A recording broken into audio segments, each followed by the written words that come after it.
Billionaire father forgets to pick up the twins from the school party, sees the cleaning lady hugging them, and what happens next is incredible. The meeting was supposed to end at 3 in the afternoon. Harrison Cole glanced at the watch on his wrist, the Rolex he'd gotten from his last closed deal, and felt his stomach tighten. 7:15 at night. The girls had a birthday party at 4.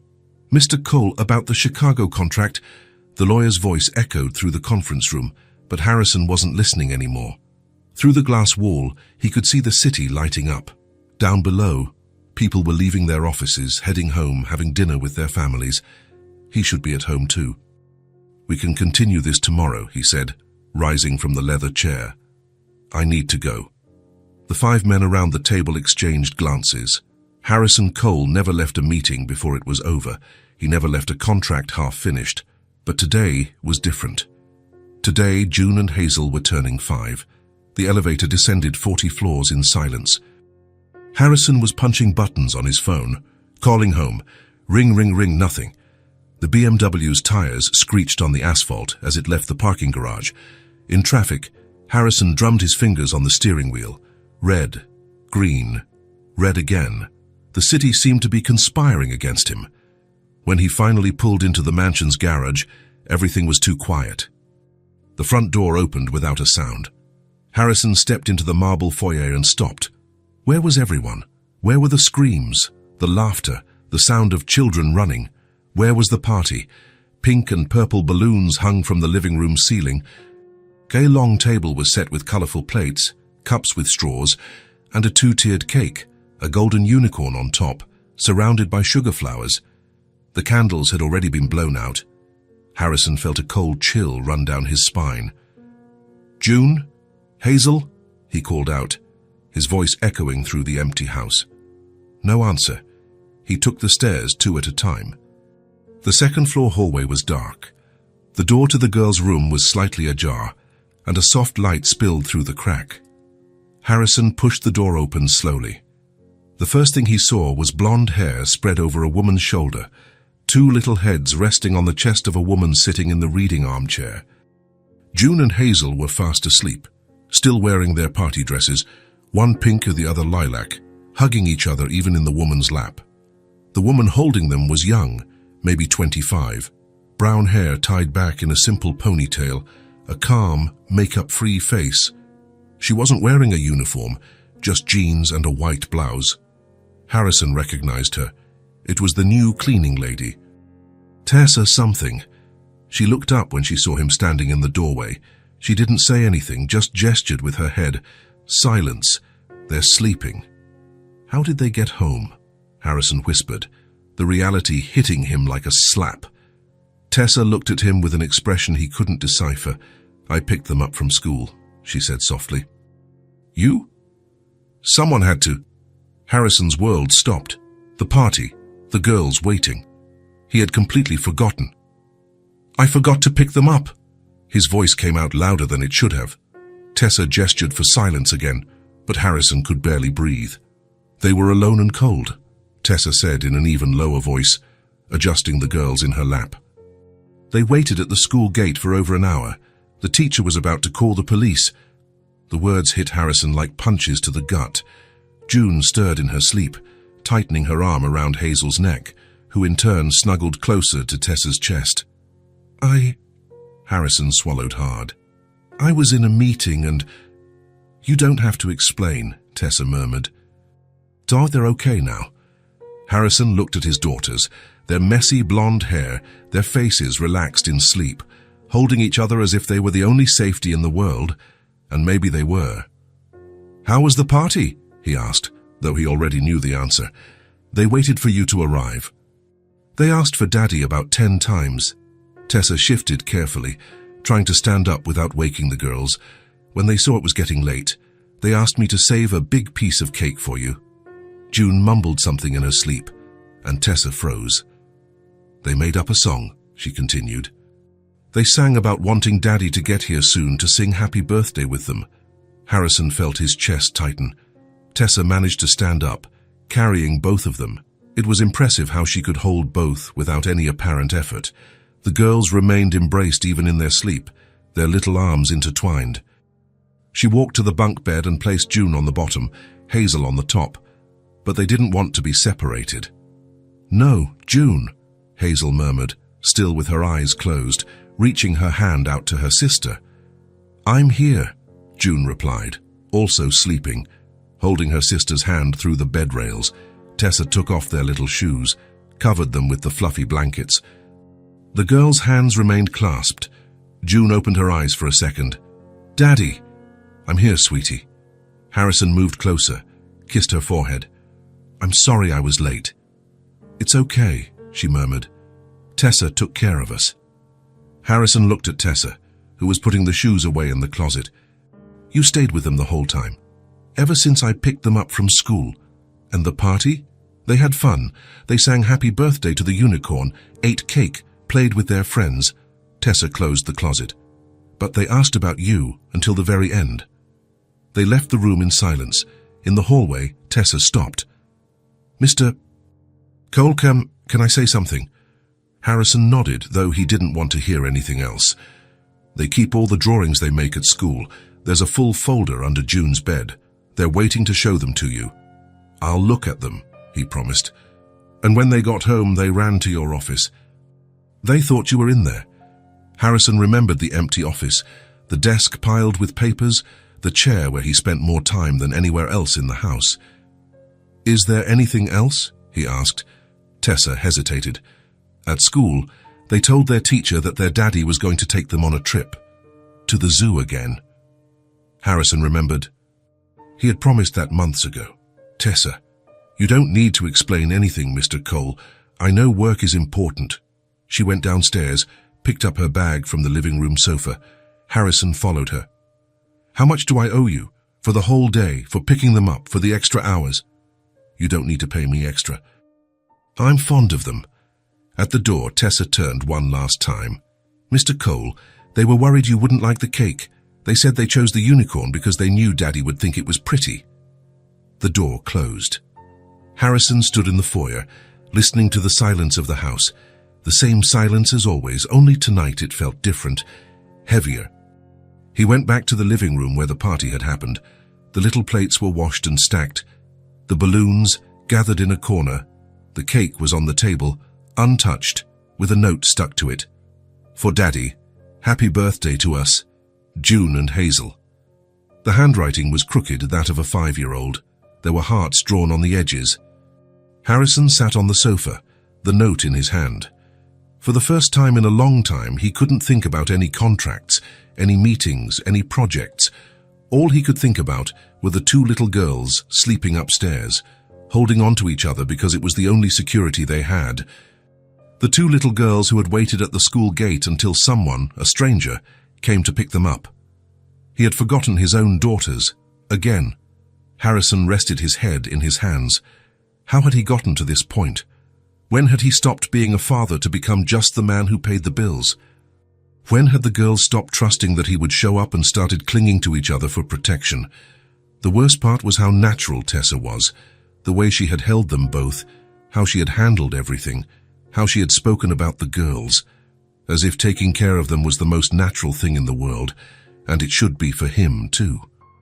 Harrison went upstairs again, stopping at the door of his daughter's room. June had turned in her bed, but her hand still held Hazel's through the bunk bed rails. The 2 slept holding each other, even while separated, seeking in one another the comfort they couldn't find anywhere else. They looked so small, so alone. And he was missing every single day of their lives. The guilt Harrison felt at that moment was unlike anything he had ever experienced. It wasn't the guilt of a business deal gone wrong or a missed deadline. It was the guilt of a father who had failed so fundamentally that his daughters had to seek safety in each other and in the kindness of a stranger. And for the first time, Harrison Cole wondered if there was still time to change. Harrison woke up at 5 in the morning. Not to his alarm. He hadn't really been able to sleep. The image of the girls hugging in their beds, seeking safety in each other, wouldn't leave his mind. He got up and went to his daughter's room. The door was ajar, as they always left it. June was on the bottom bunk, one arm thrown over the side of the blanket. Hazel on the top was sleeping while hugging her pink teddy bear. They looked so small, So innocent, and he had failed them in a way he didn't even know how to fix. He took a shower, got dressed, and went down to the kitchen. For the first time in years, he wasn't heading straight to his office. Today, he wanted to be there when June and Hazel woke up. He opened the refrigerator and stood in front of it for a few minutes. What did the girls like to have for breakfast? Milk? Juice? He had no idea. He tried to make pancakes. He burned the first batch while checking his phone. The second came out raw inside because he got distracted by a call about Boston. On the third try, he managed something that at least looked like food, but he had to clean up flour scattered all over the counter. It was 7:30 when he heard little footsteps on the stairs. "Good morning, girls," Harrison smiled, trying to sound cheerful. June appeared first, in pink pajamas with unicorns. Her blonde hair was messy from sleep, her blue eyes still sleepy. Hazel came right behind, identical to her sister, but in lilac pajamas. They stopped at the kitchen entrance and looked at him as if they were seeing a ghost. "What's Daddy doing here?" June asked, rubbing her eyes. The question hurt more than it should have. When was the last time he'd had breakfast with them? "I made pancakes for you," Harrison said, pointing to the plate on the table. "Just the way you like them." The girls looked at each other. Hazel held her sister's hand, the automatic gesture they always made when they felt insecure. "We always have cereal," June said, her voice low. "Fruit Loops cereal," Hazel added. "And with cold milk." "I know, but I thought you'd like something different." Harrison tried to keep his tone cheerful. "Pancakes are special." The girls didn't answer. They sat at the table, but they stared at the pancakes as if they were something strange. Harrison poured milk for them and sat down too, and "Come on, try them." "They're good." June cut a tiny piece, chewed slowly, and swallowed without a comment. Hazel followed her sister, but she could barely swallow. "It's a little different," June said diplomatically. "Different how?" "A little salty." Harrison tried one. It was salty. He had mistaken salt for sugar. "Sorry, girls. I don't cook much." "Tessa makes yummy pancakes," Hazel said. "She puts cinnamon in them." "And she makes them in the shape of a heart," June added, "and she lets us help." Harrison felt a pang of jealousy. Tessa made pancakes with them. She knew they liked cinnamon. She let them help. The girls went back to eating in silence, their eyes fixed on their plates. Harrison tried to start a conversation. "So, how was school yesterday after you got there?" "Normal," June answered without looking up. "Did you do anything cool? Any activities?" "No." "And your teacher? How is she?" June shrugged. Hazel kept poking her pancake without eating. "What about your friends? Is Sophia okay? And Miguel?" "Fine," June mumbled. Each answer was shorter than the last. Harrison felt like he was talking to two strangers. "Do you want me to take you to school today?" he asked. The girls looked at each other again. "Aren't you going to work?" Hazel asked. "I am, but I can take you first. And pick us up too." Harrison hesitated. He had an important meeting at 5 in the afternoon. But looking at his daughters, he decided the meeting could wait. "I'll pick you up too." For the first time that morning, the girls smiled, just a little, but they smiled. After breakfast, they went up to their room. Harrison heard them talking softly, whispers that stopped whenever he got close to the door. When they came down, they were in their school uniforms, blue plaid skirts, white blouses, black Mary Janes. Their blonde hair was tied in identical ponytails. In the car, the silence continued. June and Hazel sat in the back seat, looking out the window. Harrison tried to play a song they liked, but neither of them reacted. "Girls," he said when he stopped at a red light. "About yesterday, I'm so sorry, it won't happen again." Hazel shifted her shoulders. June kept looking outside. "I know you were upset, and you have every right to be." Silence. "I brought something for you," Harrison continued, grabbing 2 small boxes from the passenger seat. To make up for missing the party, he handed them the gifts, 2 expensive imported children's watches, pink. They had soft leather straps and big numbers, the kind of thing he always bought when he felt guilty. June opened the box, looked at the watch and closed it again. "Thank you," she said, without any emotion. Hazel didn't even open her gift. She left the box on her lap, untouched. "You don't like them?" Harrison asked, looking in the rearview mirror. "We don't know how to tell time yet," June said. "The teacher is still teaching us." Of course, they were 5 years old. Harrison felt like a complete idiot. "I can exchange them for something else. What do you want?" "New dolls." "Games?" The girls looked at each other again. Hazel whispered something in her sister's ear. "We just wanted Daddy to come to the party," June finally said, her voice low. The sentence was like a punch to Harrison's stomach. "All the other dads came," Hazel added. "Sophia's dad brought a balloon, and we told everyone that our daddy was going to be here soon," June continued. "But he didn't come." Harrison felt his chest tighten. How many times had they explained to their friends that their dad was on his way? "I know, girls, I know you were sad." "We weren't sad," June said. "We were embarrassed."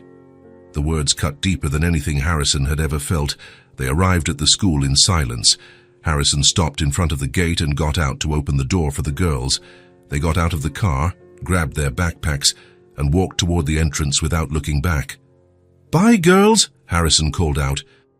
"Have a great day," June waved without turning around.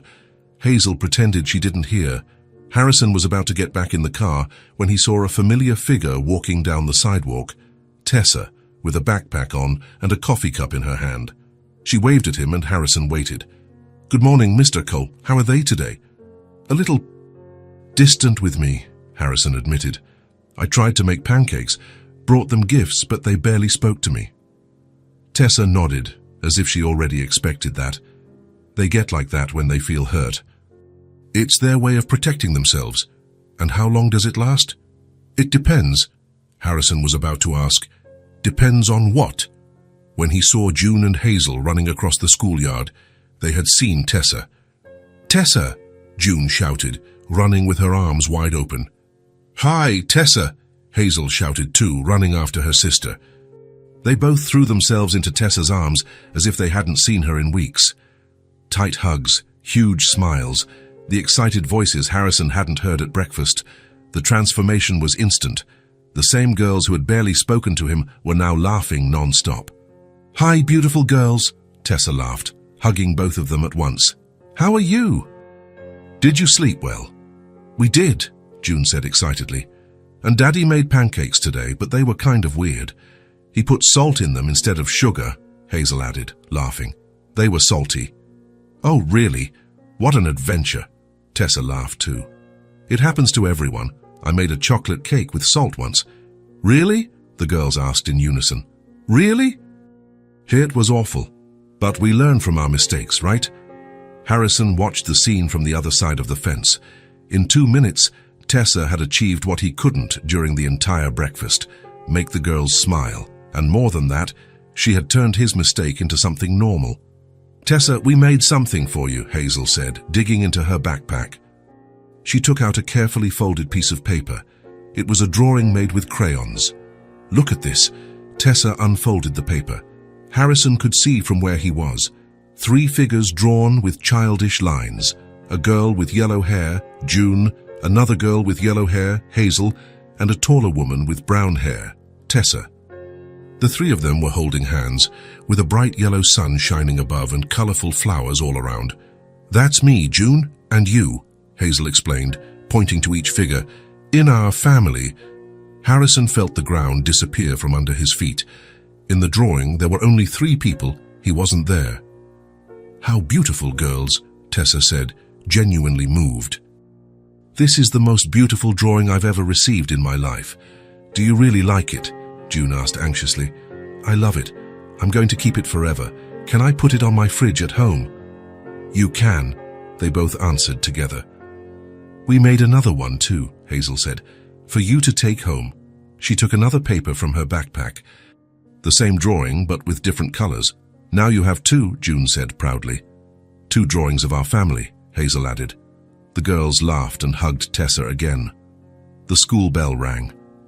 "Go on, you're going to be late for class," Tessa said, giving each of them a kiss on the forehead.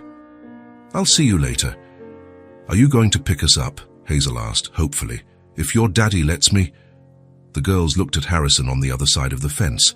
For the first time since the morning, their eyes held some expectation. Harrison nodded yes. June and Hazel smiled, not at him, but with relief knowing that Tessa would be there later. They ran into the school, waving at Tessa until they disappeared into the building. Tessa walked over to Harrison, who was still standing by his car. "They made these drawings last night," she said, carefully putting the papers in her backpack. "They stayed up late working on them." "I saw," Harrison said, his voice coming out hoarser than usual. "I'm not in the drawing." "No. Is that how they see me? As someone who isn't part of their family?" Tessa adjusted the strap of her backpack on her shoulder. "Mr. Cole, can I be honest?" Harrison nodded, though he didn't want to hear the answer. "Yesterday, when we got home from school, they asked me if I was going to leave too. Like their mother did." The words hit Harrison like a blow to the chest. They think everyone is going to leave. They think whoever cares about them will leave, and whoever stays doesn't really care. Harrison leaned against the car, his legs feeling weak. "How did I get to this point?" "I don't know, Mr. Cole, but I know they're still waiting for you." "That's why yesterday hurt so much." Tessa started to walk away, but Harrison called after her. "Tessa, wait." She turned around. Harrison took out his wallet, pulled out several bills. "For everything you did yesterday, for picking them up, staying at the party, taking care of them." He held out the money. "So I know it's not enough, but..." Tessa looked at the money and then at him. "I don't want it, Mr. Cole. But you did so much more than you had to. You deserve to be compensated." "Why? For giving your daughter's affection?" The question caught Harrison off guard. You had extra work. You wasted your time." "It wasn't work," Tessa said calmly. "Dan, I didn't waste any time." "Then let me at least..." "Mr. Cole," her voice was firm but not rude, "do you want to know what I really did yesterday?" Harrison put the money away, waiting. "I just gave them care and attention." Tessa adjusted her backpack strap. "They told me you live for the company and never have time." The words hit Harrison like a slap in the face. "They said that." In those exact words, June said, "Daddy can't stop working because then we won't have any money." Hazel added, "But we'd rather have fewer toys and more daddy." Harrison felt as if someone had knocked the wind out of him. "And what did you say?" "That maybe their daddy didn't know that sometimes adults think they're doing the right thing, but they forget to ask what the children really want." Tessa started to walk away again, but stopped. "Mr. Cole, money won't solve this. They don't want expensive gifts. They want their father to be present." She walked away, leaving Harrison alone on the sidewalk. He got into the car and just sat there for about 10 minutes, trying to process what had happened. The drawing where he didn't appear. The girls' curt answers. The ease with which they ran to Tessa. And especially the words Tessa had repeated. "We'd rather have fewer toys and more daddy." Harrison had always thought he was working for the girls. Every extra hour, every weekend at the office, every meeting that stretched into the night, all to ensure they had the best life possible. But they didn't want the best life possible. They wanted their father. And he had been so busy building a perfect future for them that he had forgotten to live in the present. His phone rang. Another meeting. Another contract. Another opportunity he couldn't miss. Harrison looked at the phone, and for the first time in years, turned it off without answering. He had more important things to do. He needed to figure out how to be a father to his own daughters again, and he needed to figure it out fast, before it was too late. Before June and Hazel stopped waiting for him for good. Harrison started the car and drove away with a strange feeling in his chest. It wasn't relief, not yet, but it was the beginning of something. It was the beginning of waking up. Harrison was in the middle of a presentation on the Miami project when he stopped talking. The 12 executives around the table looked at him, waiting. The PowerPoint was still open on the screen, showing projected profit charts. But Harrison couldn't think about numbers anymore. All he could think about was the drawing of 3 people, June, Hazel, and Tessa. He wasn't there.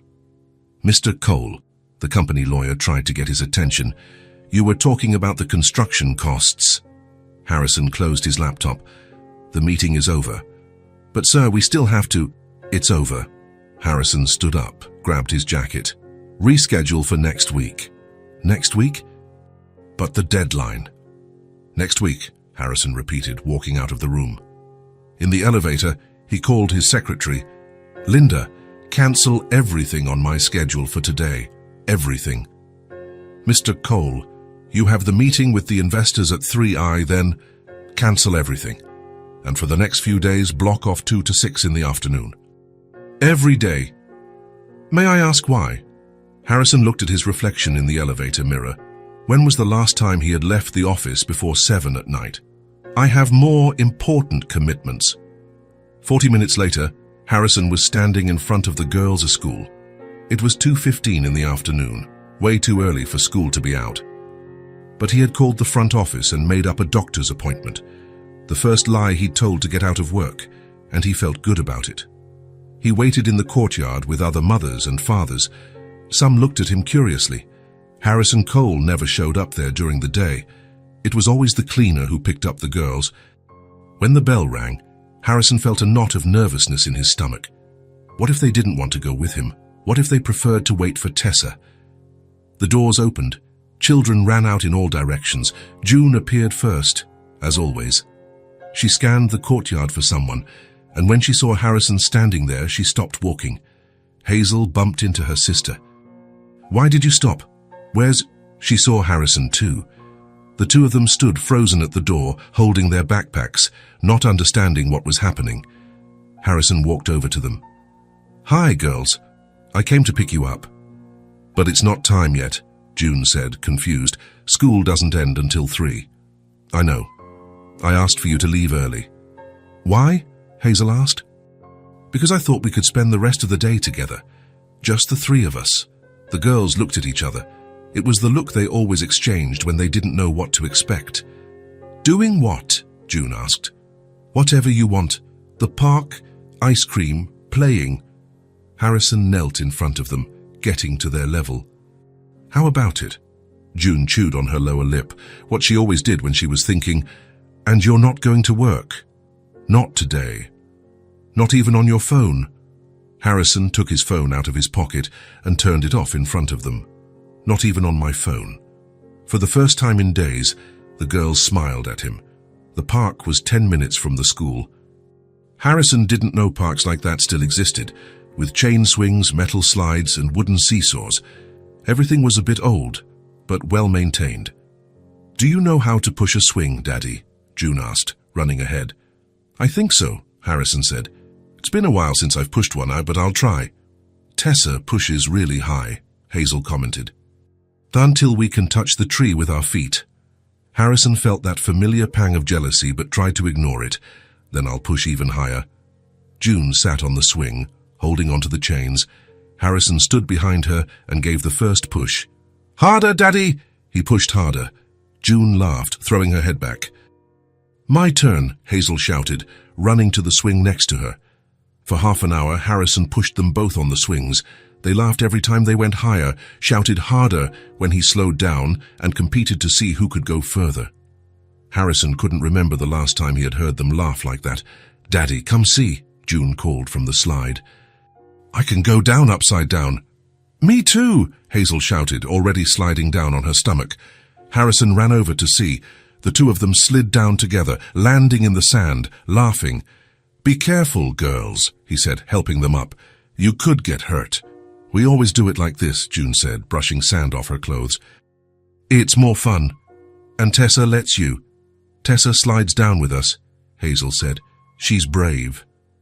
Harrison looked at the slide. It was high, and it didn't look very safe. Come down with us, Daddy, June begged, pulling his hand. Me? On the slide? It's fun, you'll see. Harrison looked at the slide again.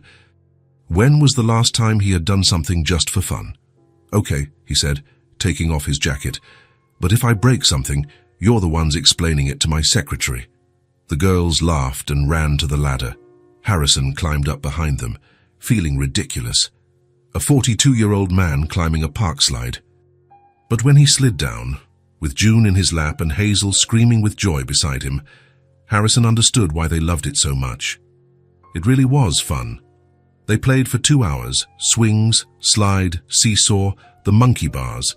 The girls taught Harrison how to play tag, hide and seek behind the trees, and the floor is lava using the park benches. He got dirty, sweaty, and tore his dress shirt on a low branch, and he had more fun than he'd had in years. "Daddy, now ice cream," Hazel said when they finally got tired of playing. There was an ice cream shop across the street, one of those old-fashioned ones, with a glass counter full of different flavors. Can I get 2 scoops?" June asked, pressing her face against the glass. "You can get as many as you want," Harrison said. The girls looked at each other, surprised. "Really? Really?" June ordered 3 scoops, strawberry, chocolate, and vanilla. Hazel ordered 2, coconut and raspberry. Harrison ordered a coffee, one he hadn't had in years. They sat at a small table on the sidewalk. The sun was starting to set, painting everything orange. "Daddy," June said, licking the ice cream dripping down her cone. "Why do you never play with us?" The question caught Harrison off guard. I work a lot." "But everyone works," Hazel said. "Sophia's dad works and he always comes to pick her up. And Miguel's mom works at a hospital," June added, "but she comes to the school parties." Harrison took a bite of his ice cream, buying time to think of an answer. "You're right," he said finally. "I work too much, and I forget about the important things." "Are we important?" June asked. The question hurt Harrison's chest. "You are the most important things in the world to me." "Then why don't you stay with us?" Harrison looked at the 2 girls, their blonde hair messy from playing so much, their faces smudged with dirt and ice cream, their blue eyes waiting for an honest answer. "Because I'm kind of dumb," he said. "So I thought working a lot was the best way to take care of you. But you taught me that it's not." "We taught you?" Hazel asked, surprised. "Yes, you did. You taught me that you'd rather have your daddy around than have expensive toys." June smiled, the first genuine smile she'd given him in days. "It's true. We get tired of toys. But not of Daddy." Harrison felt his eyes well up. He blinked quickly, trying to hide it. "So from now on, things are going to be different." "How so?" Hazel asked. "I'm going to pick you up from school more often. I'm going to play with you. I'm going to make dinner with you." "Do you know how to cook?" June asked, skeptical. "No," Harrison laughed. "Sure, but you can teach me. And Tessa can help too," Hazel suggested, excitedly. "Yes, she can." They finished their ice cream, talking about things Harrison had never asked before, what their favorite subject in school was, P.E. for June, art for Hazel. What their favorite game was, tag.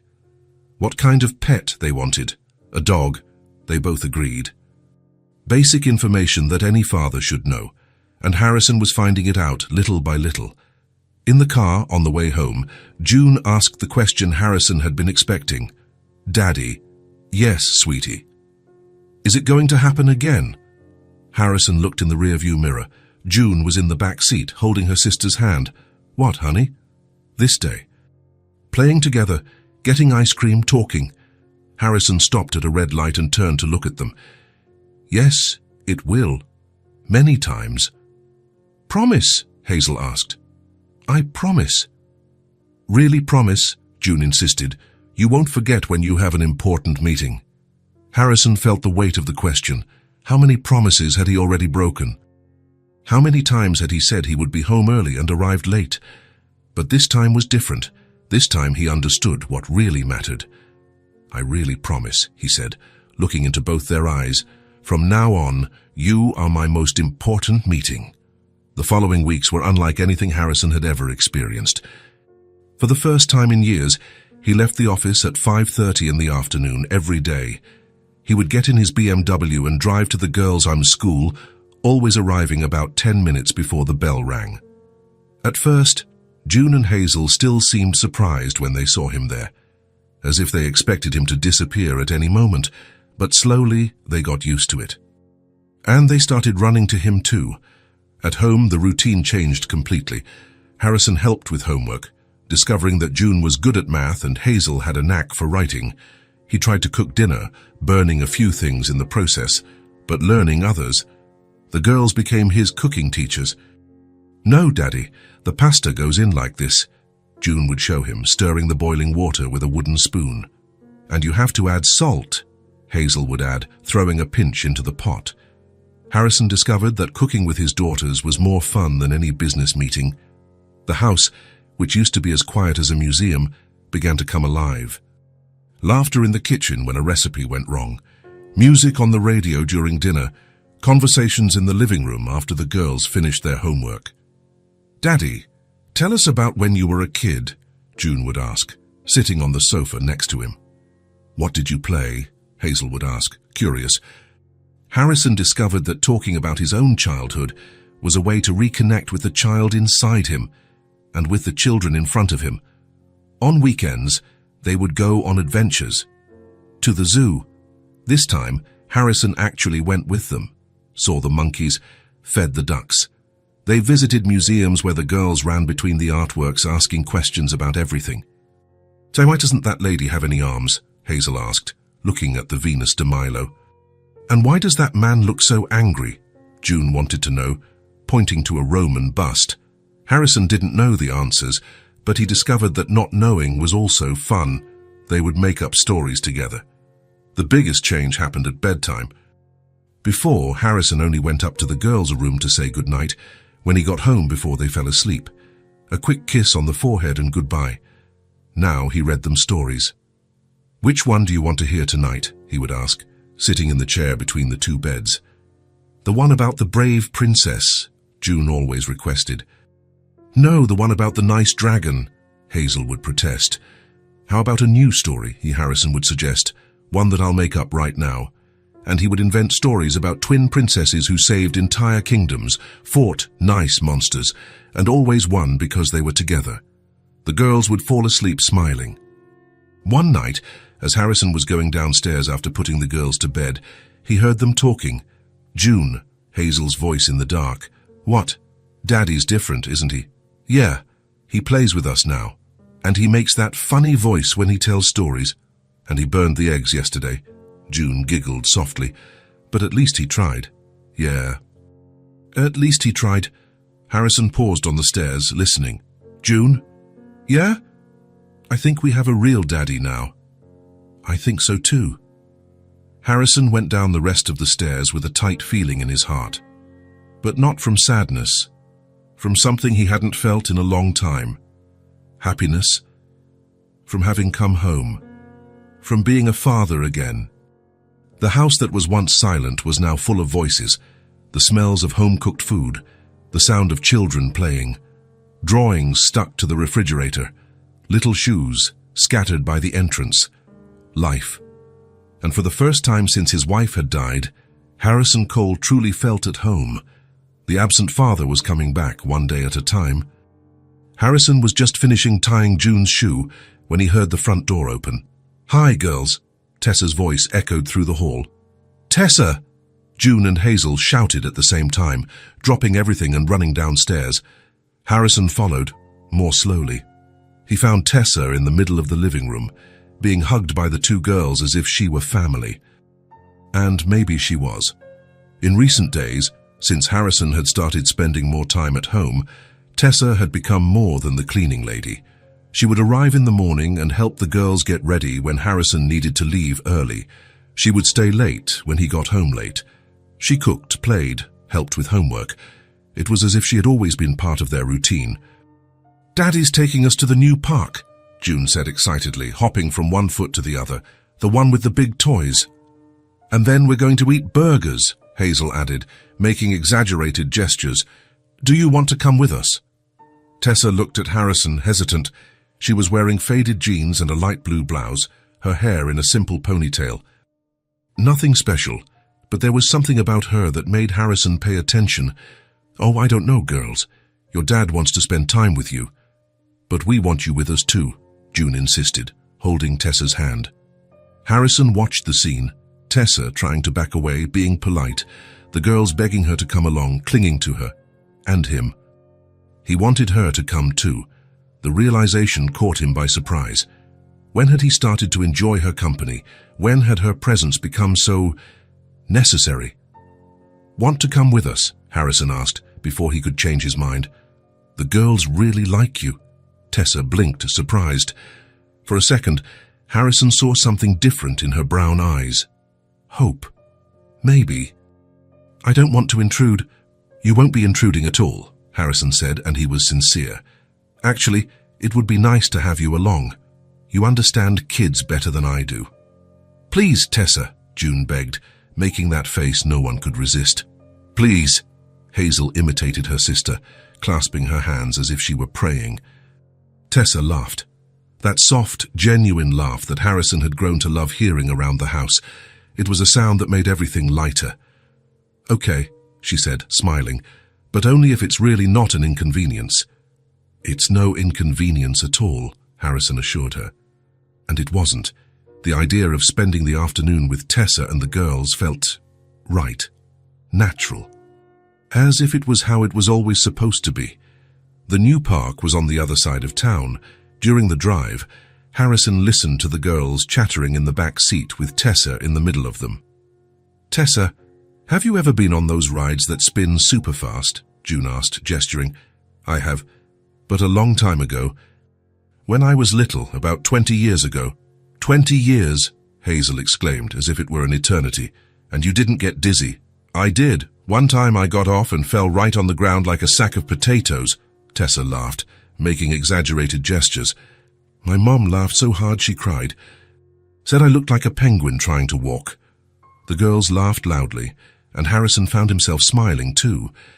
There was something contagious about the way Tessa told stories. She wasn't afraid to be silly.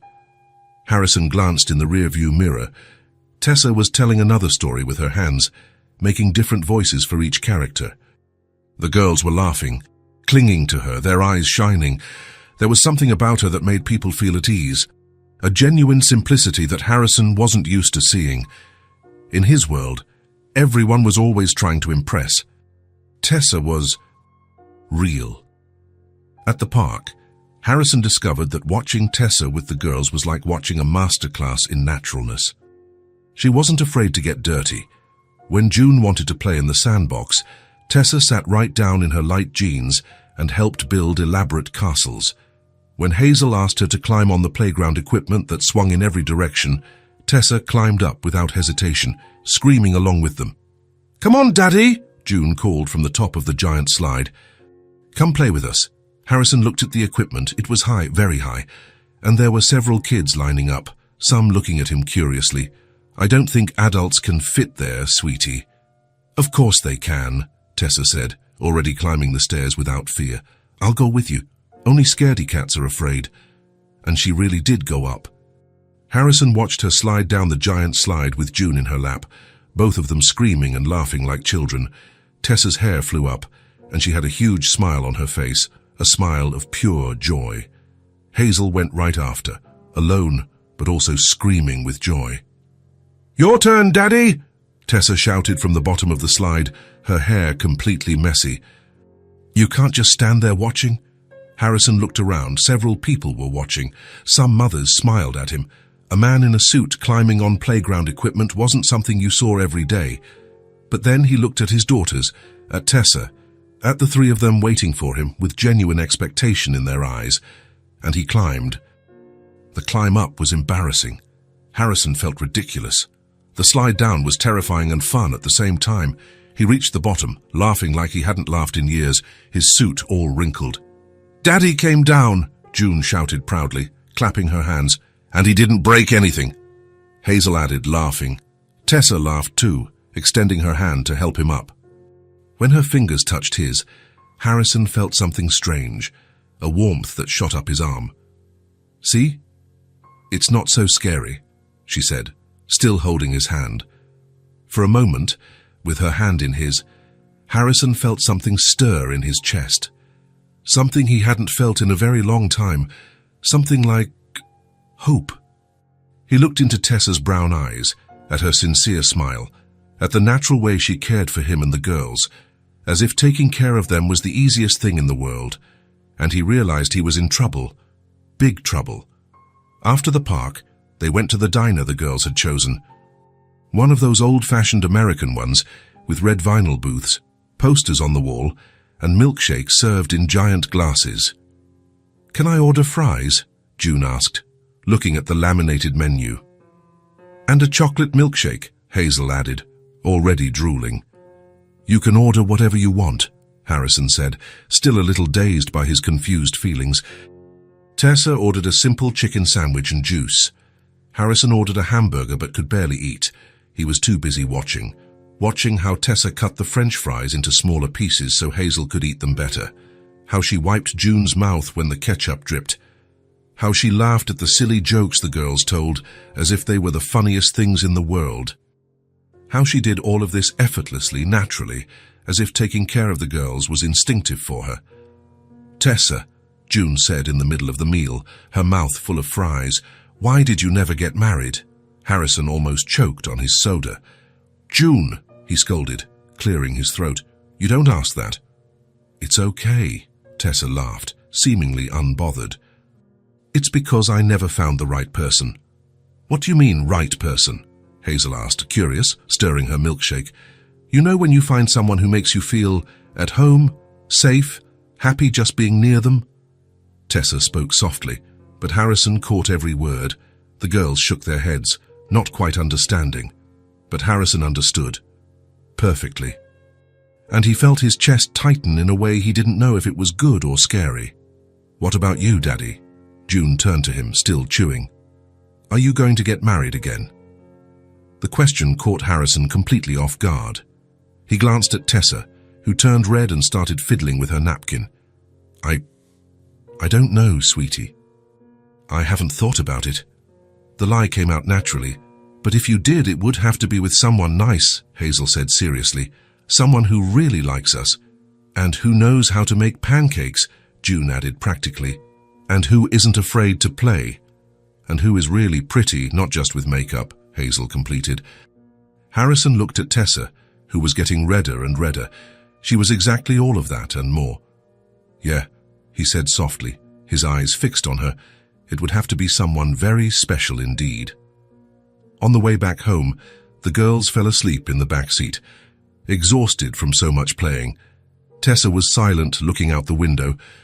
"Sorry about their questions," Harrison said, breaking the silence. "They're too curious sometimes." "It's no problem. Kids are like that. They ask the questions adults are too afraid to ask. And I'm sorry if we made you uncomfortable. With all that talk about marriage." Tessa turned to him and Harrison saw something different in her eyes. "Do you feel uncomfortable?" The question was simple, but Harrison felt its weight. "No," he admitted, surprising himself. "Actually, it made me think about things I haven't thought about in a long time." "What kind of things?" Harrison stopped at a red light and looked at her, really looked. About how good it is to have someone who cares, for real. Without expecting anything in return, Tessa didn't answer right away, but she didn't look away either. The light turned green. Harrison started driving again, but something had changed in the car's silence. The air felt thicker. Something had blossomed there, and they both knew it.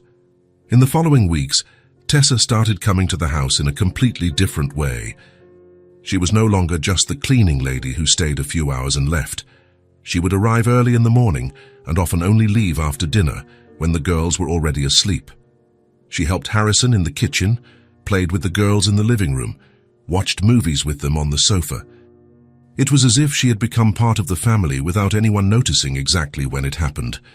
Harrison started to notice little things. How Tessa always knew when June was sad, even when the girl tried to hide it. How she could make Hazel stop a tantrum with just a look and a smile. How she made the house warmer, more alive, just by being there. And he started noticing things about her too. How she hummed softly while cooking, always old songs. How she had a small mark at the corner of her left eye that appeared when she smiled for real, not just out of politeness. How she always tucked a strand of hair behind her ear when she was nervous. How beautiful she was in a simple, real way, without any artifice. A beauty that came from within, from the way she treated people, from how much she cared. One night, after the girls had gone to sleep, Harrison and Tessa were in the kitchen finishing up the dinner dishes. It was a routine they had developed naturally. He dried, she washed. "Tessa," he said, drying a plate. "Now can I ask you something?" Of course. She didn't stop washing the glasses, but he saw her shoulders tense slightly. Why do you do all this? Take care of the girls. Stay here late. Help with everything. She stopped washing the glasses and looked at him. There was something vulnerable in her expression. Because I like it. I like you all. The girls. This house, her voice was soft. Being a part of something. But it's not your obligation. It's not an obligation, no. It's a choice. She placed the sponge in the sink. I choose to be here. Harrison placed the dish towel on the counter. A choice. I choose to be here. I choose to take care of them. I choose. She hesitated as if the next words were dangerous. I choose to be a part of all this. They stood there, facing each other, with only the sink between them. The silence was heavy with everything they couldn't say. Harrison felt something stir in his chest, something he was sure was dead and buried with his wife, a warmth, a need. Tessa, I know, she said softly, looking away. I know it's weird. I'm just the cleaning lady. You're the boss. It's not that. Then what is it? Harrison took a step forward. Now only the corner of the sink separated them. It's that you're not just the cleaning lady. You haven't been for a long time. Maybe you never were. And what am I? The question hung in the air between them, heavy with possibilities. Harrison looked into her brown eyes at the way she was breathing a little faster. You are, he started, but the words were too big, too complicated, too scary. You are important, he said finally, to me, to the girls, to this house. You made us a real family. Tessa smiled, that small, genuine smile that made the mark appear at the corner of her eye. Thank you. For what? For letting me be a part of all this. For letting me love you all. The word hung in the air. Love. She had said love. That night, after Tessa left, Harrison lay awake in bed thinking, when had he stopped seeing Tessa as an employee and started seeing her as, what? A friend? A partner? Something more. When had her eyes started to make his heart beat faster? When had her smile started to brighten his days? When had the house started to feel empty when she wasn't there? When had he fallen in love? The word scared him and filled him with hope at the same time. In love. Him, Harrison Cole, a practical, rational man who didn't believe in second chances at love.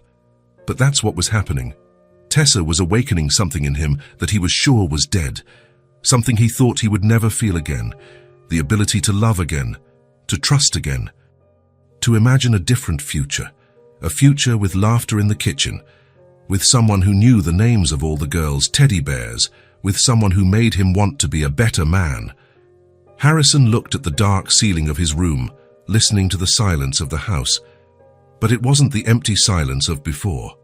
It was a silence full of possibilities. Full of Tessa humming in the kitchen, full of the girls laughing in the living room, full of a life he didn't know he wanted until she showed up and showed him what it could be. And for the first time in years, Harrison Cole fell asleep smiling, dreaming of possible futures. It was Sunday morning, and the living room table was covered in paper, colored pencils and crayons scattered everywhere. June was lying on the floor, her tongue sticking out in concentration, drawing what looked like a house with a garden full of flowers. Hazel was sitting in a chair, leaning over a sheet, making careful strokes with a pink pencil. Tessa was in the middle of them, also on the floor, helping June choose the right colors for the sky. How about light blue up here and darker down below? Tessa suggested, picking up 2 different shades. Good idea, June said, grabbing the baby blue pencil. That way it looks like a real sky. Harrison was in the kitchen preparing lunch, or trying to. In recent months, he had ventured more into cooking, especially on weekends when Tessa didn't have to work but ended up showing up anyway. She would say she was just checking in on the girls, but she always stayed for lunch, to play, to watch a movie, as if that house were hers too, and maybe it was. He could hear their conversations from the living room as he chopped vegetables, a skill he had recently developed, along with not cutting himself in the process. Tessa, do you think my tree looks good? Hazel asked. It looks beautiful. But how about adding some birds to the branches? I don't know how to draw birds. I'll teach you. Look, you just do it like this." Harrison smiled, listening to Tessa patiently explain how to make birds with small circles and triangles. She had infinite patience with the girls. She was never in a hurry, never said she didn't know, never pretended she was too busy to help. The opposite of him until a few months ago. "June, stop eating the crayons." Tessa laughed. "That's not food, but it smells good. It smells good, but it's not for eating. Come on, I'll get you an apple." Harrison heard Tessa's footsteps approaching the kitchen. She appeared in the doorway, her hair down today, a low ponytail that let a few strands escape. "Can I grab an apple for June?" she asked. "She's hungry." "Of course." "Take as many as you want." Harrison pointed to the fruit bowl. "By the way, since you're here, can you tell me if this looks like food?" Tessa approached the stove where Harrison was stirring something that was supposed to be a sauté, but looked more like a burnt offering. She said, trying not to laugh. "How about turning down the heat and adding a little water?" "Water in a sauté?" "Just a little, so it doesn't stick to the pan." Harrison did as she suggested, and like magic, the food stopped making a desperate sizzling sound. "How do you know these things?" he asked. "My mom taught me. She used to say that cooking is a matter of patience and love." Harrison looked at her. Tessa rarely spoke of her mother, but always with a mix of longing and affection. She must have been a good mother. She was the best. Tessa smiled, but there was sadness in her eyes. She would have loved the girls. Something in the way she said that made Harrison stop stirring the food. "Tessa! Tessa!"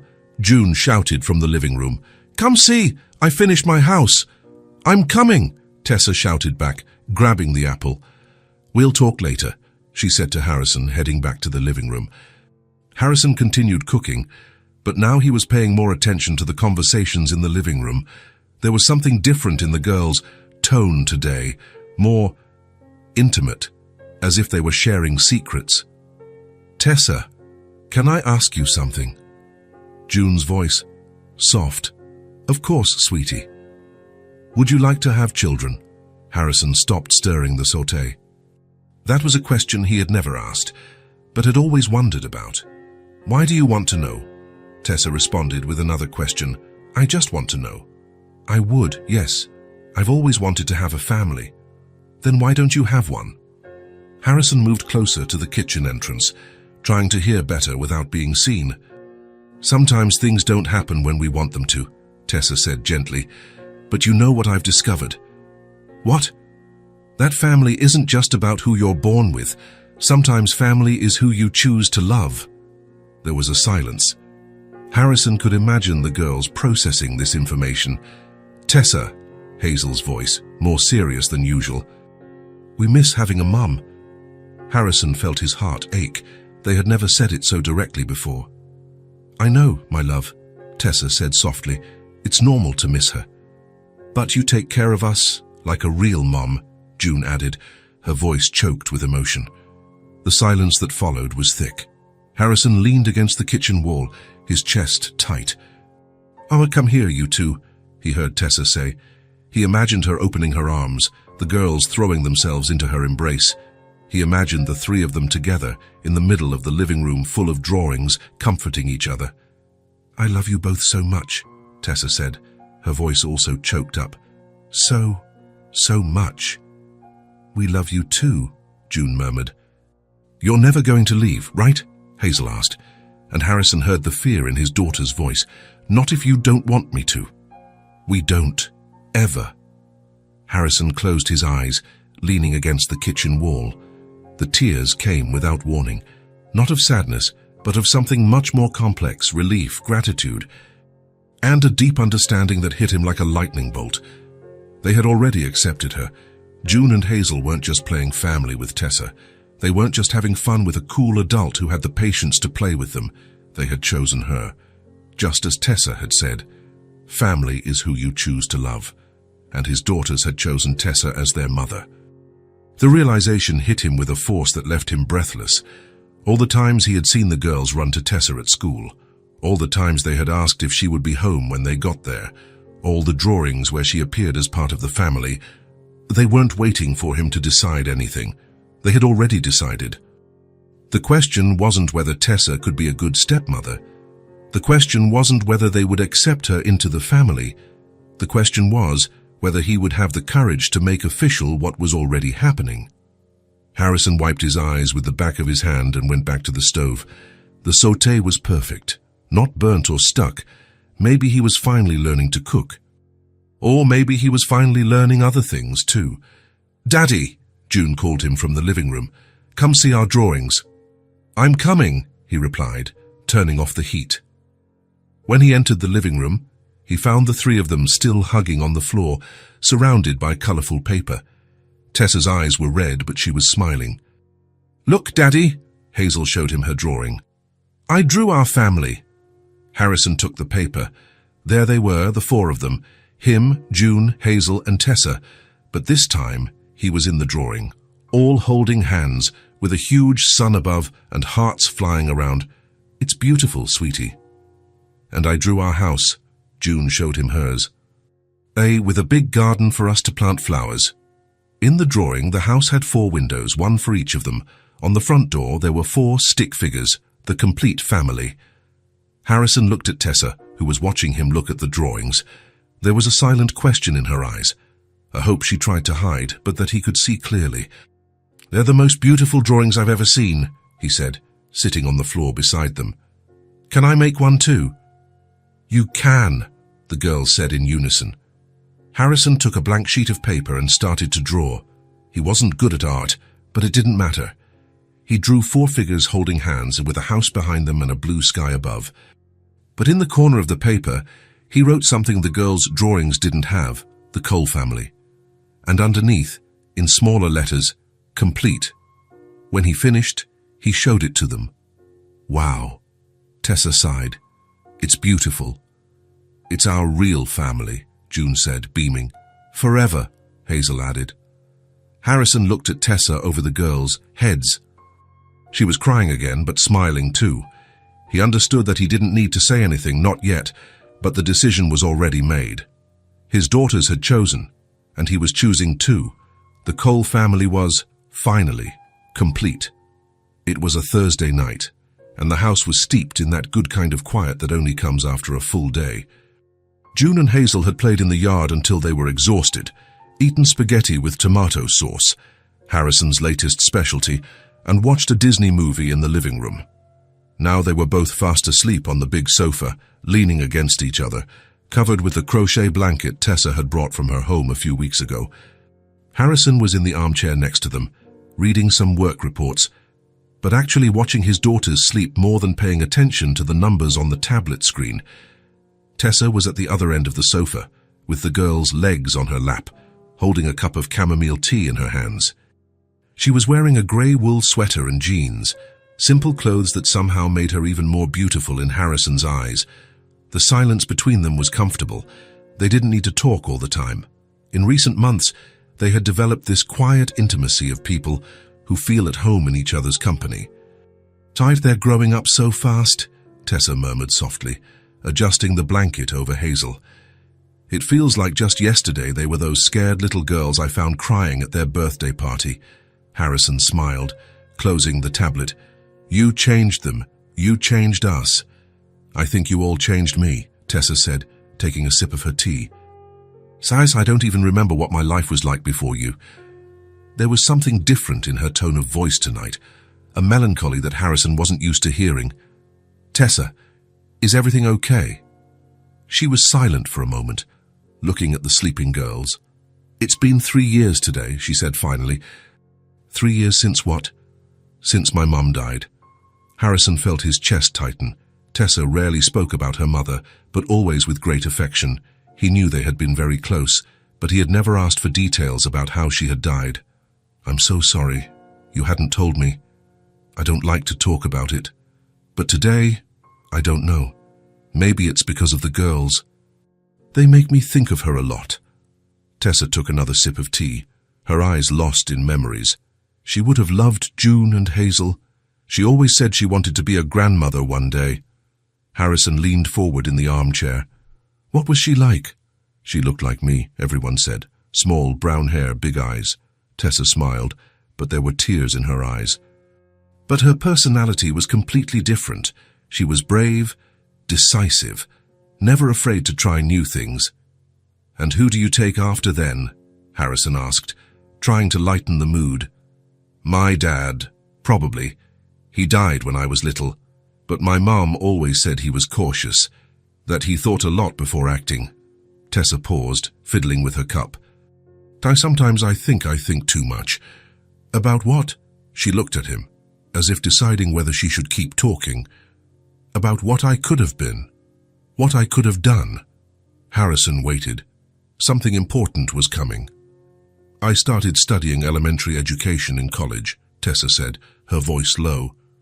"I always wanted to be a teacher for young children. I love the idea of teaching, of helping little ones discover the world." She stopped talking, looking at her hands. "But my mom got sick during my junior year, cancer, and there was no one else to take care of her." Harrison felt a lump in his throat. "So you dropped everything?" "I dropped everything to take care of her. College, plans, dreams, everything." Tears streamed down Tessa's face, but she made no move to wipe them away. "It was 2 hard years, very hard, but I don't regret it. She needed me." "Of course she did. You did the right thing." "I know, but after she was gone..." Tessa sighed. "All that was left was work, bills to pay, life to live. And I never got another chance." Harrison looked at her face in the soft light of the room. There was a resignation there that broke his heart. "You never tried to go back to school?" "I tried a few times, but between working to live and trying to study, it's complicated, and the more time passes, the harder it gets. Today I don't even know if I'd be a good teacher. Tessa, you're amazing with the girls. You have a natural gift." She smiled sadly. "Thank you. But being good with 2 kids is different from being a certified teacher. It's different from having a degree, from being able to work in a real school, from having a career." Harrison wanted to say something, but he didn't know what. The words felt too small to console such a great pain. "Wait," Tessa said, getting up slowly without waking the girls. "I want to show you something." She went to her bag on the kitchen table and came back with an old brown leather wallet. "My mom gave me this wallet when I started college," she said, opening it carefully. "She said it was for me to keep all the important things." Tessa took out a folded paper, her high school diploma, some documents, and then a small, faded photo. "This is her," she said, showing the photo to Harrison. The woman in the photograph did look like Tessa. Same small stature, same delicate face. But there was something different in her smile, a confidence, a joy for life that Harrison rarely saw in her daughter. "She was beautiful," he said. "She was. And she was very proud of me. She said I was going to be the best teacher in the world." Tessa laughed softly, but it was a sad laugh. "She died thinking I was still going to go back to college after she got better." "Did she know you had dropped out to take care of her?" "I never told her. I didn't want her to feel guilty. So I pretended I was just taking a break." Tessa put the photo back in her wallet. "She died hoping I would fulfill my dream." Harrison looked at the woman sitting there on his sofa, holding a photo of her dead mother, surrounded by his daughters who loved her as if she were family. And there, in that moment, he understood the depth of the woman before him. Tessa wasn't just the cleaning lady who had become part of the family. She wasn't just the woman he had fallen in love with. She was someone who had given up her own dreams to care for someone she loved, someone who had sacrificed her own future without a second thought, someone who had carried a silent pain for years, but who still managed to smile, play, love. She was an extraordinary woman who didn't even know her own strength. Harrison lay awake all night thinking about their conversation. The next morning, as soon as the girls left for school, he made a few calls. He spoke with his secretary, cancelled 2 meetings, and left the house with a mission. It took him 3 days to get all the information he needed. 2 more to handle the paperwork, and when everything was set, he waited for the right moment. It was a Monday afternoon. The girls were doing their homework at the kitchen table, and Tessa was helping June with math. Harrison came home from work earlier than usual, with a white envelope in his hand. "Tessa," he said, "but can I talk to you?" She looked at him. surprised by his serious tone. "Of course, what is it?" Harrison took a deep breath. "It's a scholarship for you to go back to school. Flexible hours, everything taken care of. You've given so much to us. Now it's your turn." The silence that followed was total. Even the girls stopped doing their homework to look. Tessa took the envelope with trembling hands. She opened it slowly, read the paper once, twice, 3 times. "Harrison, is this real?" "It's real. It's a full scholarship to a university that offers an evening program in elementary education. Classes are 3 times a week, from 7 to 10 at night. You can work during the day and study at night." "But how did you manage this?" "I have some connections. The company has a few partnerships with universities, and you have all the necessary qualifications." Tessa looked at the paper again, then at him. "Harrison, I don't know if I can. What about my job here and you all?" "You can and you deserve it," Harrison said, moving closer to her. "Tessa, you took care of your mother when she needed it. You took care of my daughters when they needed it. You took care of me when I didn't even know I needed it. Now it's time for someone to take care of you." "But Tessa's going to be a teacher," June shouted, dropping her pencil and running to hug her. "For real," Hazel shouted too, joining the hug. "And will you be proud of me?" Tessa asked with tears in her eyes. "We're already proud," June said, "but now we'll be even prouder." "And you'll be able to teach other kids too," Hazel added, "just like you teach us." Tessa looked at Harrison over the girls' heads. "Why did you do this?" she asked softly. "Because you deserve to have your dreams back. Because your mother would have been proud. And because—" He hesitated, but said it anyway. "Because I love you, and when you love someone, you want to see them happy." The words hung in the air. It was the first time he had said it out loud.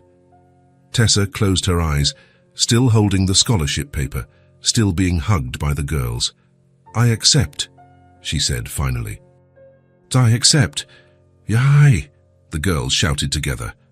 Harrison smiled, watching the scene. Tessa was crying, but they were tears of joy now. The girls were jumping around her as if it were Christmas. And for the first time since he had met her, Harrison saw something in Tessa's eyes beyond resignation. He saw hope. He saw a future. Tessa Ray, who had spent years taking care of everyone but herself, finally had a path forward. Now she too had a future to build. It was a Friday night, 3 weeks after Tessa had started her education classes. Harrison walked up the stairs carrying Hazel in his arms. She had fallen asleep on the sofa during the movie, while June walked beside him, rubbing her sleepy eyes and dragging her teddy bear up the stairs. "Brush your teeth first," he whispered to June, gently placing Hazel on the top bunk. There was a routine now, a silent dance they had perfected over the months. Harrison would carefully take off the girls and shoes, trying not to wake Hazel, while June changed from her dress into her unicorn pajamas. He supervised the teeth brushing. June always forgot the back teeth, and checked if she had washed her face properly. Then came his favorite part, the bedtime story. Tonight it was the one about the brave princess that June always requested, about a girl who saved the kingdom with her intelligence. Harrison already knew the story by heart, but he loved seeing June's eyes light up. "And then the princess discovered that she didn't need a prince to be happy," he whispered. "Just like us," June murmured, already half asleep. "We don't need anyone but our family." Harrison felt his chest swell with emotion. He said goodnight with kisses on both their foreheads, covering Hazel with her fluffy blanket. "Daddy," June murmured as he was turning off the light. "What is it, sweetie?" "Is Tessa still going to come here now that she's studying? Won't she be too busy?" Harrison smiled in the dark. The girls had asked this question several times in the past few weeks, always afraid that the people they love would leave. "Yes, she will. She's still working here during the day and studying at night, and she's with us on the weekends." "And when she becomes a teacher, will she still live close by?" "Yes, she will." "Actually," Harrison hesitated but decided to be honest, "I'm thinking of asking her to live here with us forever." June's eyes opened in the dark. Really, Daddy? Really? What do you think? I think it's the best idea in the whole world, she whispered excitedly. We're already a family. It just needs to be official. That's right, sweetie, June sighed, satisfied. I love you, Daddy, and I love Tessa too. I love you all too. Harrison went downstairs slowly, savoring that moment of peace. The house was filled with a cozy silence, but it was no longer the empty silence of before. It was a full silence, full of life, of love, of family. Tessa was in the living room, sitting on the sofa with a thick education textbook open on her lap and several sheets of notes scattered around. Her hair was up in a messy bun, and she was wearing the reading glasses she had bought the week before. She looked even more beautiful with glasses, Harrison thought, watching her frown in concentration. So how are the studies going? He asked, sitting down next to her. They're tough, Tessa laughed, closing the book and taking off her glasses. It's been so long since I've studied seriously that my brain feels rusty. It took me 2 hours today to understand a concept about child cognitive development. But are you enjoying it? The smile that spread across her face was more than enough of an answer. I'm loving it, Harrison. Seriously. It's like a part of me that has been dead for years has come back to life. She organized the papers into a neat pile. Every class is a new discovery. Every theory makes me think of the girls, of how I can be better with them. Tessa paused, looking at her hands. Thank you, Harrison, again, for giving me this opportunity, for believing in me when I no longer believed in myself. You don't have to thank me. It was the least I could do after everything you've done for us. It wasn't the least, she said, looking directly at him.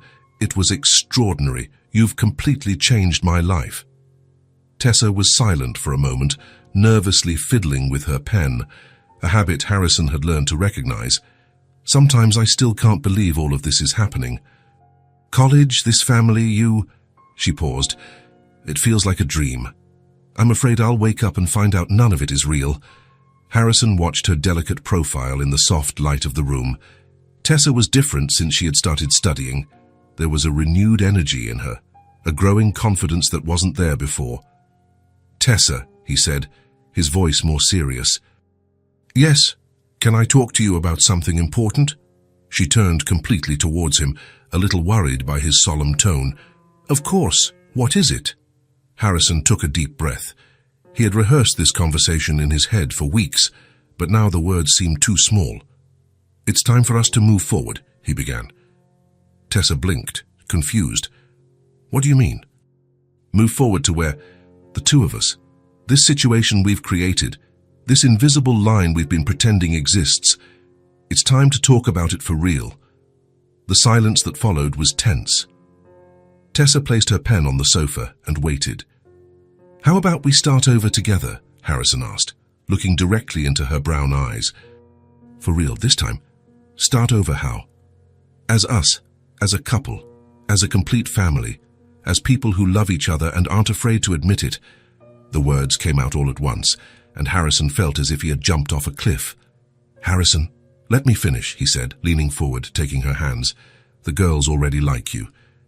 More than that, they love you like a mother. And you've awakened something in me that I haven't felt in a long time, something I thought had died with Anna. Tessa was very still, but tears were forming in her eyes. You made me a better father, Harrison continued, his voice growing more intense. A better person. You taught me that working too much isn't love. Being present is love. You taught me that family isn't about blood, it's about choice, about showing up every day. You taught me that it's possible to love again, even when you think your heart has no more room. Tears streamed down Tessa's face. I know it's complicated, Harrison admitted. I know it all started weird, with you being the cleaner and me the boss. I know there's the age difference, the social status difference, all the things the world will want to judge. But none of that matters to me. What matters is that you make this house a real home. You make the girls smile like they haven't smiled in years. You make me want to be the best man I can be. Harrison squeezed her hands. I'm not asking you to marry me tomorrow. I'm not asking you to change everything at once. I'm just asking for a real chance. A chance for us to try to be a real, official family without pretending we're just friends anymore. Tessa closed her eyes, the tears continuing to fall. Harrison, I love you, he said simply with all the honesty he had. I love the way you laugh at the girls, bad jokes as if they're the funniest things in the world. I love the way you hum softly while you cook. I love the way you look at me as if I'm a hero, even when I don't feel like one. Tessa opened her eyes and looked at him. You are a hero. At least to the girls, and to me. I'm better with you, I'm whole with you. The silence returned, but now it was different, filled with beautiful possibilities. I love you too, Tessa said finally, her voice just a whisper. I've loved you since I don't know exactly when. Maybe since that first day at the park, when you went down the slide just to make the girls laugh. Harrison smiled, remembering. So, will you try? Will you build this with me? Yes, she said, more tears streaming down her face, but now they were tears of joy. Yes, let's try. Let's start over together for real. They sat there for a long moment, hands intertwined, looking at each other. Harrison wanted to kiss her, but something held him back. It wasn't the time yet. There was plenty of time for that. For now, the understanding was enough. The choice.